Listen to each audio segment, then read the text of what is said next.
got John McMullen Jody McDonald and our buddy John Stolnis. So jump aboard. You read him on Bleeding Green Nation. You check out his podcast, Eye on the Enemy, one of the better Eagle podcasts around there. JS, been a couple of weeks. How's your off season going? Going good so far. We're taking it easy, dipping our toe into it so far, but, making it happen. Okay. Since Trey Turner at least put a smile on your face. Yeah, there we go. Yeah, for one day at least, right? Exactly. I saw Season Saber. Are we going that far, John? I would say maybe season altering. I think I'm ready to go maybe there, but season saving, it's still May. I like that's the altering aspect. I said that's kind of early, but yeah, get excited. John, your last either your last post or one of your most recent posts talked about the Eagles being very popular this year. Explain what you meant by that. Well, we've been doing some polls at SB Nation through various teams, and some of those teams have been asking their fans what game are they most looking forward to on their schedule. And we pointed to one from the New England Patriots where they listed about, and I think roughly a third of the fans, and it was by far the number one vote, had the Eagles as the opponent they're most looking forward to seeing at their home stadium this year. And as you look around the league and you see how popular the team has become, I know in a lot of cases the Eagles are seen as the heel of the NFL right now for whatever reason, but they're the team that everybody's gunning for in the NFC. They've got stars littered throughout the roster, and it dawned on me, this is going to be one of the most popular teams in the NFL. I mean, I can think you could reasonably assume that Kansas City Chiefs might be a little bit higher on the list, given the fact we're looking at a potential dynasty there. But with the way the Eagles played in the Super Bowl, all of the noise they've made in the offseason, with all the additions that they've brought in, the draft that they had, opponents the fan bases might not like the result at the end of the games, because I think the Eagles are going to be favored in a vast majority of their games this year. But you talk about an entertaining team, an entertaining product to come into your stadium. Teams are going to be looking at the Eagles as a measuring stick, and the fan bases are going to want to see how their teams measure up to the Eagles. And so I think if you look at fan bases throughout the NFL, the Eagles coming into their home stadium, that's going to be a marquee ticket all season long. Yeah, I agree with that. There's Jody asked me, probably from your piece, you asked me that earlier in the week, why are the Eagles going to be heels? And I agree, the Eagles are going to be heels, but it depends on your definition. Look, fan bases outside the Delaware Valley can't stand the Eagles fan base. It's got nothing to do with the popularity of the team. So they're always heels. That's how I kind of look at it. Now, from a media perspective, the Eagles are going to be extremely popular because they're going to be a very good team, bunch of good guys. We're just talking about Jordan Mailata. We know Jason Kelce, Jalen Hurts. Hard not to like these guys. They do things the right way. So I think it's kind of, a sliding spectrum. I think there's a lot of respect for this organization around the league. People keep pilfering from it when they can. All of that stuff is good, but I think they're always heels, John. Always, but that has nothing to do with the team or the organization. No, but I think there's a sense that maybe Howie Roseman is getting a little overhyped. I think we saw some. Other GMs are jealous of that. Sure. But I will say the heel aspect of the Eagles, I think, is Nick Sirianni, because I think he rubbed a lot of other teams' fans the wrong way when the Eagles were running up those big scores against the Giants and 49ers, kind of preening to the camera a little bit. We loved it, but I think a lot of the other fan bases didn't love that so much. And in the Super Bowl, when the Eagles thought that they were going to have that Devontae Smith catch overturned, and that that he's waving for the Chiefs to come on down the field. And remember, Jalen Hurts had to kind of slap his hand down. It's like, would you stop? Kind of a thing. I think the idea here is that Nick Sirianni is playing into the heel aspect a little bit, and they're having fun with it. I think for the Eagles, it's fun. Just like the Dallas Cowboys were the heels of the NFL for so long. I forgot about that. That was straight. Yeah, I forgot about that. Now at the time, I'm like, the 24-year-old is more mature than the head coach. Oh yeah. You're right. Nick Sirianni, I think I mentioned that. Yeah, he's a heel. No question about it. Outside the Delaware Valley. But because And by the way, I have no problem with it. I always say you know, when the NFL toggles back and forth between touchdown celebrations, I never care about touchdown. I'm like, stop it. If you're upset about it, stop it. Don't let them Right. get in the end zone. Right. That to me. So I have no problem with anybody celebrating success. But you're right. Nick rubs people the wrong way. And that's part of it. Yeah, that's definitely part Yeah. of it. Well, overall, though, the team is very likable, I think. The players, Yeah. a few here and there, but everybody's got a few. But when you talk about the core, again, the Jalen Hurts, the Kelseys, the Lane Johnsons, the Brandon Grahams, how do you not like those guys? Yeah, I mean, those guys are all very popular veterans, respected guys throughout the locker room. Jalen Hurts, everybody wants to play with Jalen Hurts. That's the thing around the league is anytime you hear anybody say anything about Jalen Hurts. I mean, have you ever heard anyone say one negative thing about Jalen Hurts or Brandon Graham or Jason Kelsey or all these guys that you mentioned? I mean, Not off the field. You know, on right, the right, field, right. we all thought, because I get this every day, John, because evidently I'm the only one who said Jalen Hurts was not going to be a superstar quarterback. I can't believe you never believed, John. Can't Please, believe it Yeah. to this day. Everybody had that locked down. I'm so Yeah. surprised. I missed it at the time, but Yeah. In truth, there were about two of us that did, of which I'm one, and I had said superstar. There's Jody. But there was two like the draft pick. Everybody else hated it, but somehow, No. amazingly, after an MVP Yes, year, everyone loved it. Everybody knew he was going to be a superstar. Stop it. Yeah, I've never doubted it for 1 second in my life. Always loved the draft pick. Never a And by problem. the Howie way, Roseman. somehow they have tied themselves in the pretzel to convince themselves that Howie was fleecing. He was fleecing us. He was Yeah. fooling us. He always knew. That was all media driven, John, that Yeah. the Eagles were kicking the tires on Deshaun Watson and Russell Wilson. This is all news to me, but I get it every day. Every day. Everybody knew Jalen Hurts was Yeah. going to be a superstar. It's amazing. Wait, Well, they got- you know, I thought it was going to be tougher to replace Andy Waddle, but all you got to do is take anybody from the fan base and you get personnel geniuses all over the place. But I digress. The group as a whole is, as I said, very likable.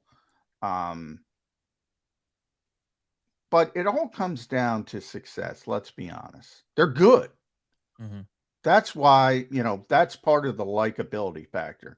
If you start, and we brought it up a little bit with Nick Sirianni, you're not mugging for the camera if you're losing by 2 touchdowns. You know, Brandon Graham is famous personality. He's smart enough to understand he's got to temper it if things aren't going well. We've seen it. He's been around so long. He's been on good teams. He's been on bad teams. So you have to act a certain way in a certain situation. But I think this team is very understanding, and I think it goes back to that core four. How important is those guys? And I throw Fletcher Cox in there as well. And I think Fletcher might be more important this year than ever before because of Jalen Carter.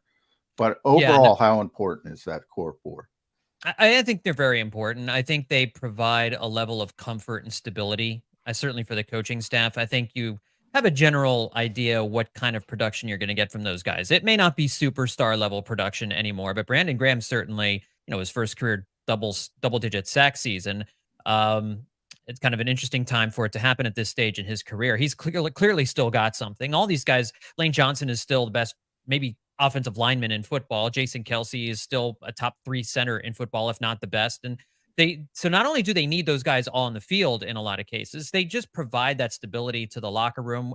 And with all of these guys coming in from Georgia, you know, you'd worry about the cliques forming in the club, in the locker room and all that stuff. And I don't think that's going to happen because these guys run the show. You know, these guys run the locker room, and they're high integrity guys. They're guys who have won a Super Bowl before. They've been to a second one. They know what a team is supposed to do to get ready for a football season, to stay ready throughout the season. And I don't think you can underestimate how important it is when you're transitioning from one Super Bowl era to potentially another Super Bowl era, that you have these guys from the previous one to help the guys for them, maybe the next generation to build a career and they can see how things are done. So I think it's really important that those guys all re-signed.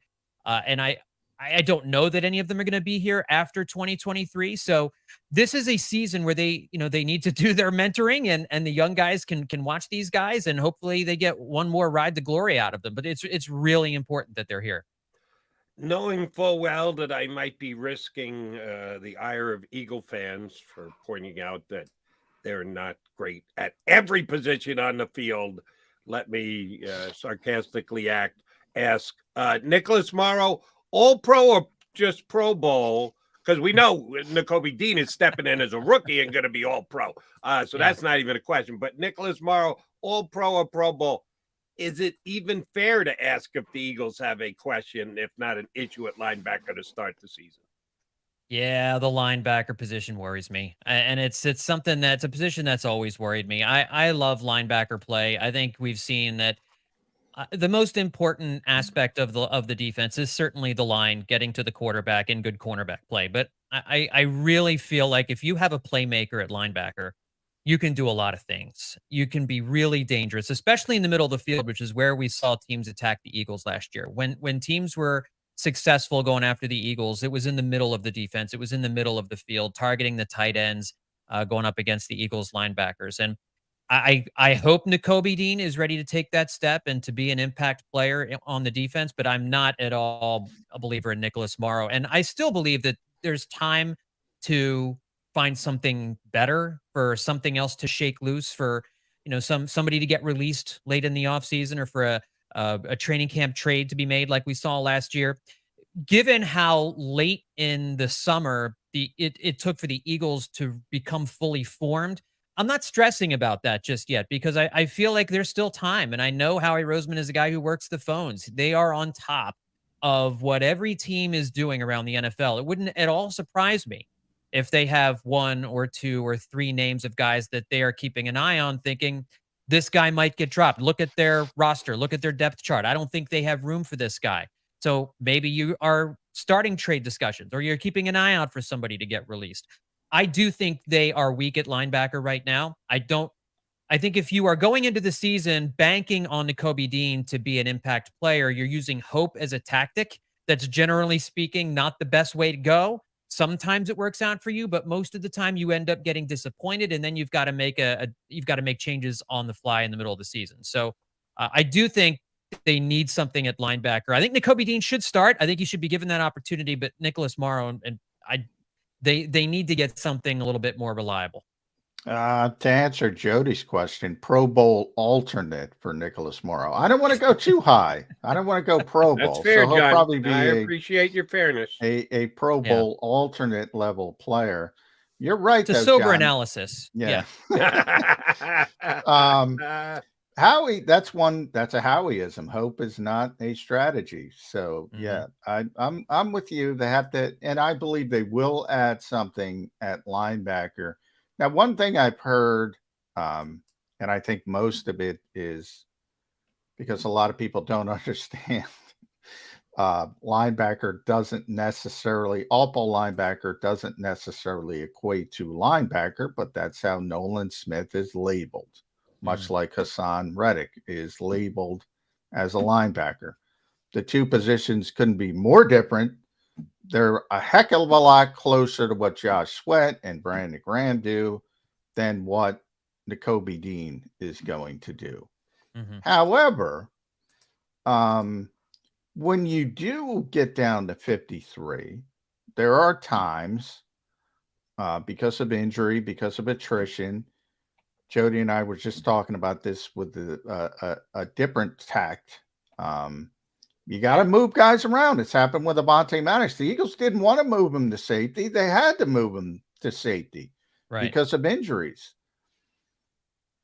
If it pops up during the season, is Nolan Smith good enough, athletic enough, smart enough to play some off-ball linebacker? It's funny. We talked about that a little bit when I was on with you guys right after the draft, and I know the Eagles had mentioned him. I think didn't Howie Roseman say something about him potentially playing a little bit of linebacker this year, and I think maybe they have him earmarked to do that. The scouting report on him is that he is an elite athlete, and so you would think that he would have that coverability, that he could maybe cover a tight end coming out of the backfield or a running back for teams that still send running backs out into the pattern from out of the backfield.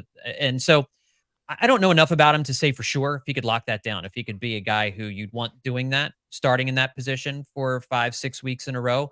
We'll get a better sense of that in training camp about how quick he moves, how well he does adjusting to that. I imagine they will give him reps there, and I would like to see him in some games in the preseason to see if he can hang with that and see if he can handle it. It would certainly give them another tool in their tool belt. They wouldn't have to go out and they wouldn't have to make a trade. They wouldn't have to sign anybody, but I think the OTAs, maybe they'll get a little bit of a sense of that.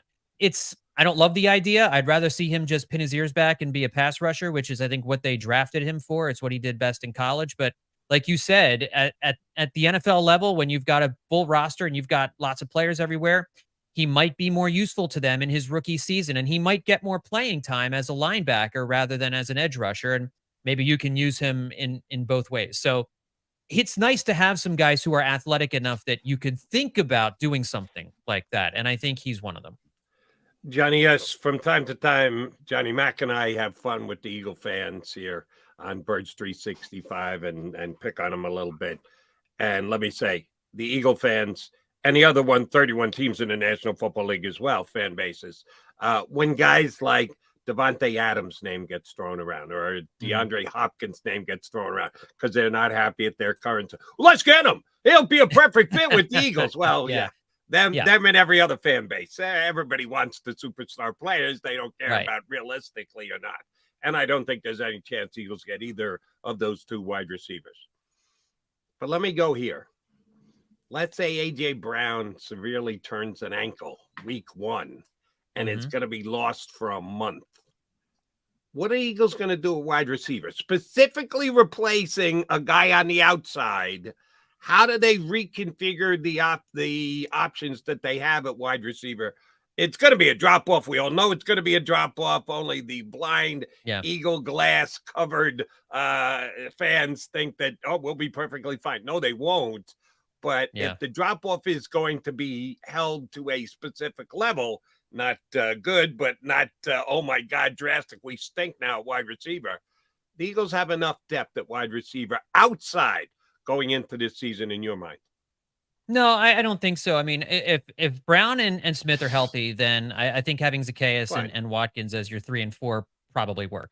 But I wonder, you could probably say that about any team that has 2 Pro Bowl wide receivers. If one of those guys goes down, there's probably not another guy that you would feel really comfortable starting on the outside and saying, all right, fella, here's 11 targets, go get them. So, I mean, it's not a unique problem to the Eagles, I don't think.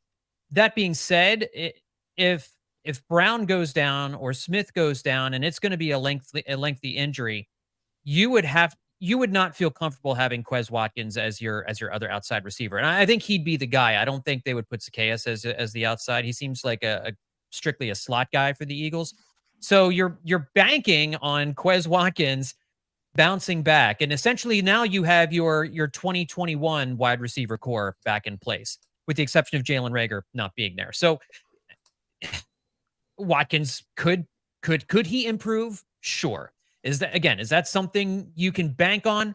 Absolutely not. So it would depend if DeAndre Hopkins is out there and he's available and you lose one of your top 2 wide receivers. I think the Eagles understand they're in the mode. The window is open right now to get back to the Super Bowl and win it right now. I could very easily see them giving up capital from the 2023 or 2024 NFL draft.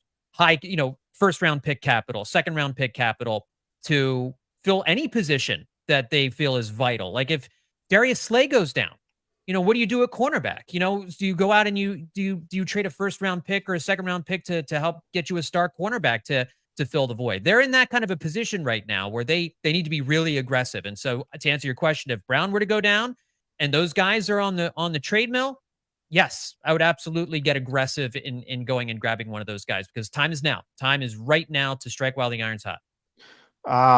Yeah, and I agree with your sort of sentiment, John, but I want to emphasize that's post-catastrophe. Right. Post-catastrophe. Pre-catastrophe, you can't count on you can't legislate injuries. I talk about it all the time. So you have to build a roster. Yeah. If DeAndre Hopkins loves Jalen Hurts so much, he would actually come here, and he wouldn't. But I'm going the Jody Mack route, hypotheticals, and says, Mm-hmm. you know what, I'll play for $5 million, just because I want to play with Jalen Hurts. Would you go down that route and put those three names in the same receiving room, understanding the traffic issues? There's only Mm-hmm. so much to go around. This is a 5-time All-Pro player. Probably not going to be happy with Quez Watkins's 2 targets a game. Yeah. And it doesn't have to be DeAndre Hopkins, as Jody pointed out. Devontae Adams is ridiculous. That's the best receiver in football. But, when OBJ was out there, well, why not bring in OBJ? There's a science to roster building, isn't there? You got to fit guys into roles.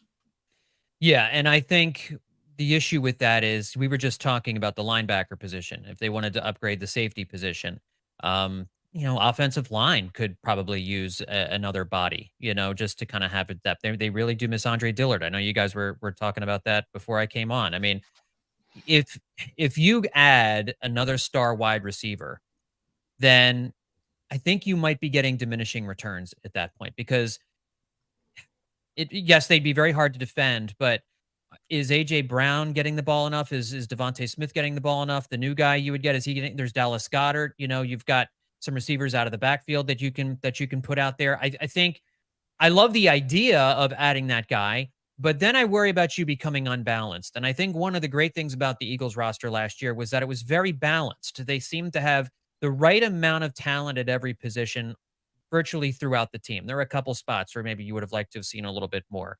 But I worry that if you go out and you even $5 million or whatever it is for a wide receiver, that's $5 million you don't have to spend to upgrade at linebacker. And that's $5 million you don't have to upgrade a offensive lineman and to fill other holes in at safety or wherever. So I would be reticent to doing something like that because it also depends what would you have to give up? Would it be a good idea to give up a first round pick or a second round pick to go get, we'll use DeAndre Hopkins as the name here, to go get somebody like that when he would kind of be superfluous, maybe? I mean, are you getting enough out of him to justify that? I don't know that you are. Agreed. All right. Although Michael Clay will not cop to this, Johnny told me this yesterday. He said, Jody, don't even try and run that by Michael Clay.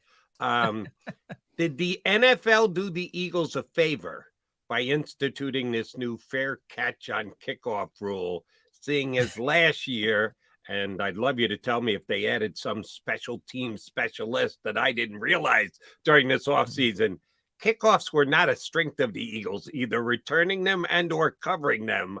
So it seems to me like the NFL did the Eagles a solid here by once again worrying tremendously about the health of the players in the National Football League, even though they're playing Thursday nights and every other day during the week and doing a lot of things that run in the face of worrying about the health of the players. But that's what they're hanging this new kickoff rule on.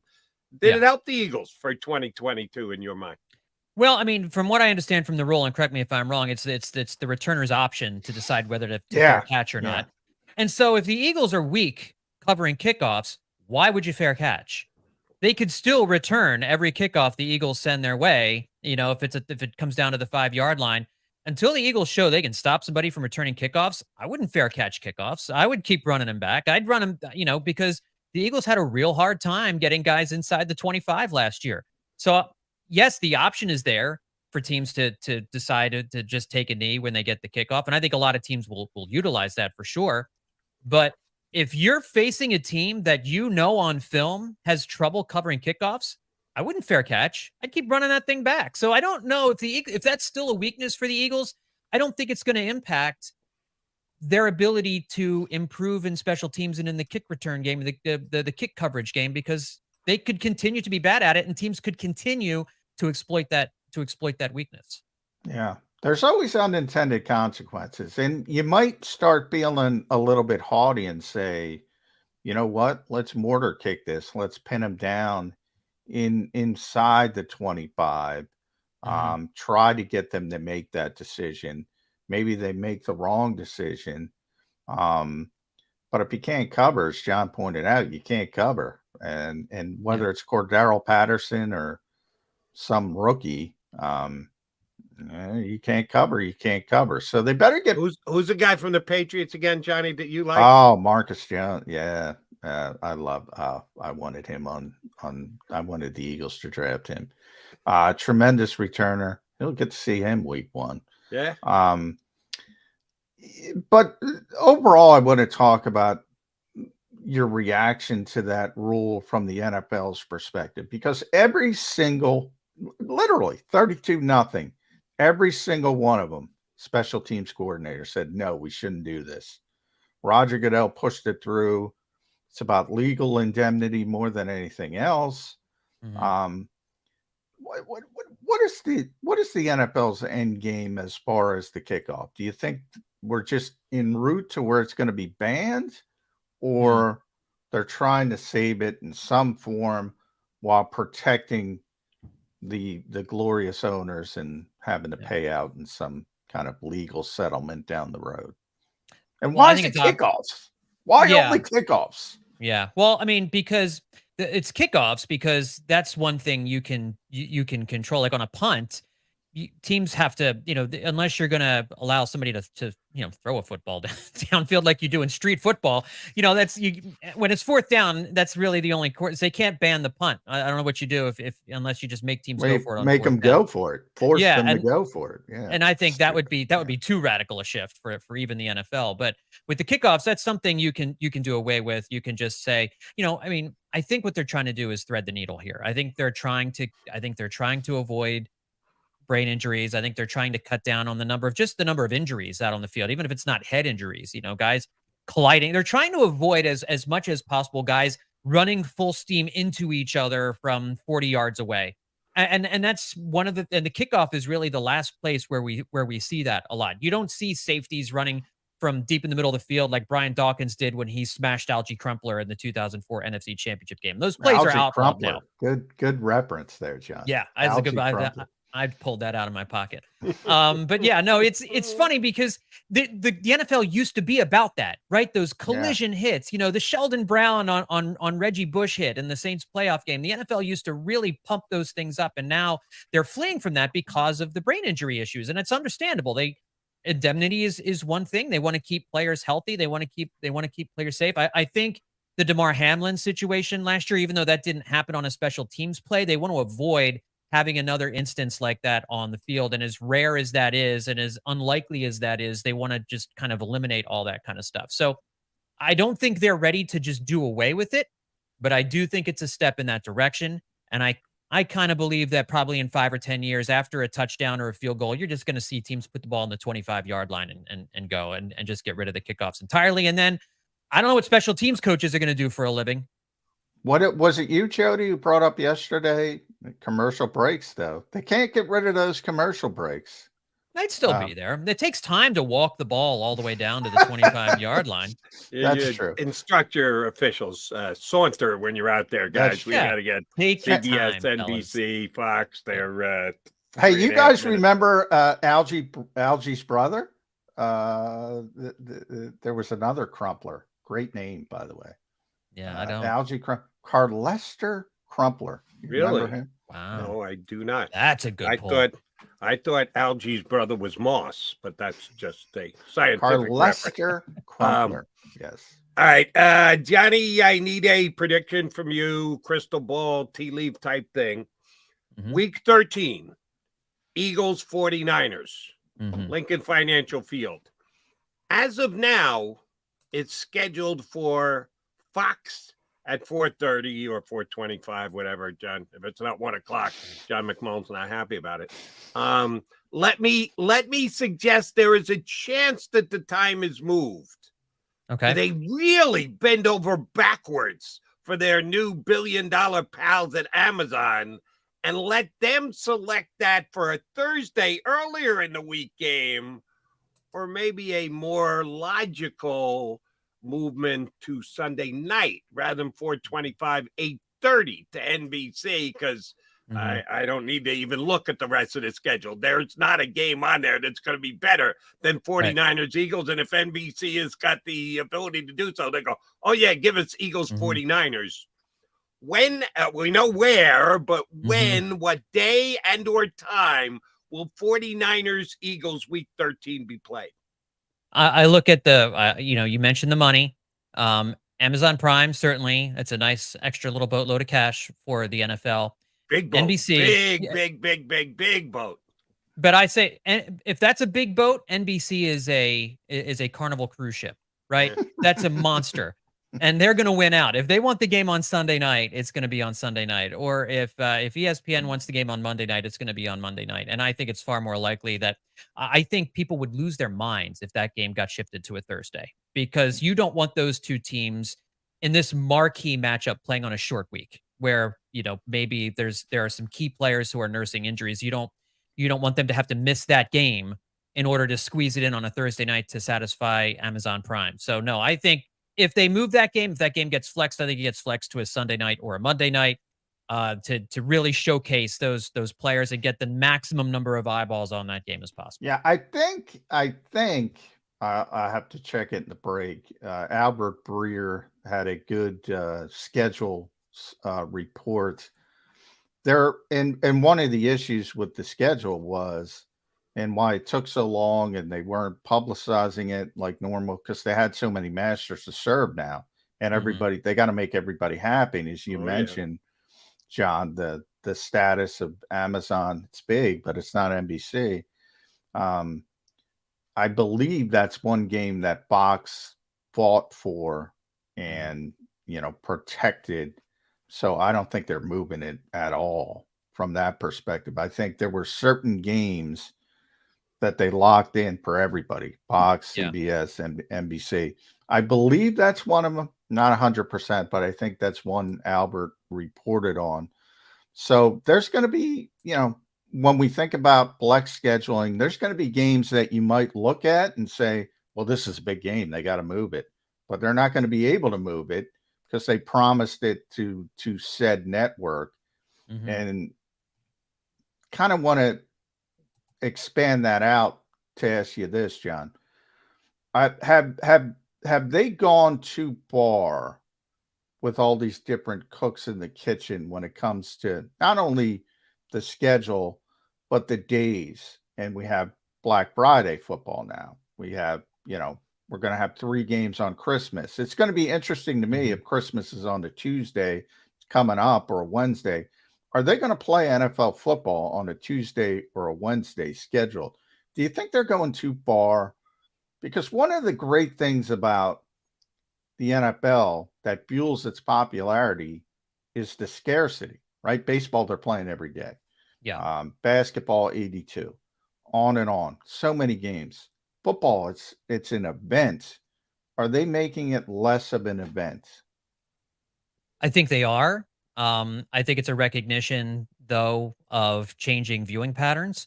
I think you're seeing younger generations. They don't go to the TV on a Sunday afternoon and sit for 3 hours and watch a game anymore. A lot of times they are, they're playing video games or they're out with friends or whatever. And so I think the NFL at some point is going to try and have football on every day in some capacity, which is brutal. And I don't know how that would possibly work, but they're certainly trying to get it on as many days of the week as possible right now. I think universally, aside from having something to watch on Thursdays, everybody understands that Thursday night football is just kind of a bad idea, with the exception of on Thanksgiving. So, but yet it's here and it's here to stay and it's growing. The Saturday games at the end of the year when college football goes away are awesome. I love those. I've always loved that. Some NFL on Saturday. That's a fantastic idea that should never go away. But like you mentioned, if Christmas is on a Tuesday or a Wednesday, they should not be playing football on Christmas or Christmas Eve unless it falls on a Sunday or a Monday. Maybe a Saturday. If Christmas falls on a Saturday, sure, you could put a Christmas game on Saturday as families around the TV. That's fine. But all of this stuff in the middle of the week, it just wrecks players. You hear players talk about it, and you guys know this. It's awful for players. They don't want to be playing on Thursday. They don't want to be playing on Friday. So I think they are trying to dip into these different markets, these different streaming services, understanding that people are catching sports in shorter bites on different platforms, on the go, on tablets, all these different kinds of things. And they're experimenting right now with a lot of different things. And, we might not see Black Friday games after this if it doesn't work out, but everybody loves the NFL. Everybody's hungry for the NFL and they want it all the time. And so the NFL is simply trying to give the audience what they want. And I miss the specialness of Sundays, of football being on Sundays and that being the day, but I think we've passed the point of no return on that. All right, last one for me, John, and this is under the umbrella of SB Nation. Your bud and ours, BLG, likes to tap into a couple of the other sites every once in a while, and he went to Blogging the Boys, and Jess Haney's got a post about Carson Wentz potentially signing with the Dallas Cowboys. Oh, yeah. Come on, that's disrespect to Cooper Rush. I'm sorry. Why are we even going there? Cooper Rush did a nice job filling in with that for them last year until he had to play the Eagles. That was a problem for Cooper. But Carson to the Cowboys, can you see it? I can't. No. I mean, after all those years of Carson versus Dak, right? Are we gonna have now Carson submits to Randall Dak? Cunningham did end up with a star in his helmet. He did, but here's the thing, though. I think you're right about Cooper Rush. When you're looking for a backup quarterback, what you want is a guy who's not going to make waves, right? You want a capable quarterback who can come in and win 3 or 4 games for you, 5 games for you, win like 3 out of 5, just to kind of get you through a rough patch when your starting quarterback is out. And I don't know what people still see in Carson Wentz that makes them think he can even be an effective backup quarterback. Maybe against a bad defense, Carson can come in and do some things. But when you're a team like the Dallas Cowboys and you have in Cooper Rush a guy who was good last year when Dak was out, he won games. He won. He started 5-0. Is that what it was? Yeah. I mean, I forget. Yeah. So I don't understand. It wouldn't make any sense to me. Like, don't rock the boat. Because Carson says he's ready for a reduced role, or seems to be indicating he's ready for a reduced role. Nobody's starting him. He's not going to be a starting quarterback. So, but it makes more sense for him to go to a team where he could slide into a starting spot if a quarterback struggles. So he should be eyeing teams that have quarterback issues, that have a lot of uncertainty at the quarterback position, and go sign there if he can find a team that wants to do that. And aside from Jerry Jones just seeing a bright, shiny object and deciding, oh, maybe we can fix Carson Wentz, I don't see it making any sense for him to go to Dallas. I wouldn't care as an Eagles fan. I've kind of washed my hands of the Carson Wentz era. He was great for a time while he was here. And if he plays for Dallas, it's not going to bother me at all. But it doesn't make sense logically from a production standpoint. Yeah. The best part of that post, hat tip to BLG, got the Carson picture and Washington talking to Jason Peters with the Cowboys jersey on. So well done. Yeah. From BLG. At John Stolnis. Make sure you follow John on Twitter. Does a tremendous job at Bleeding Green Nation. The Good Fights. Eye on the Enemy podcast. Billy Penn now. Is that new? Yeah. Did I just is that new? Tell us about that. Yeah, so the Phillies podcast I do, Hittin' Season, we've teamed up with WHYY and Billy Penn. Billy Penn is hosting our Phillies podcasts now. So nice. Yeah. So billypenn.com/Hittin' Season is our landing page there, and all of our Phillies podcasts are right there. Awesome. Johnny, great stuff. Always good to catch up with you, bud. Continue to enjoy your off season. We'll be getting you back on in a couple of weeks. Thanks, bud. You bet. Anytime, guys. Thanks, John Stolnis, Bleeding Green Nation, and Eye on the Enemy podcast. All right, Johnny Mac, Jody Mac, still got an hour left to play. Chris Franklin of NJ.com about 20 minutes from now. Stay right here.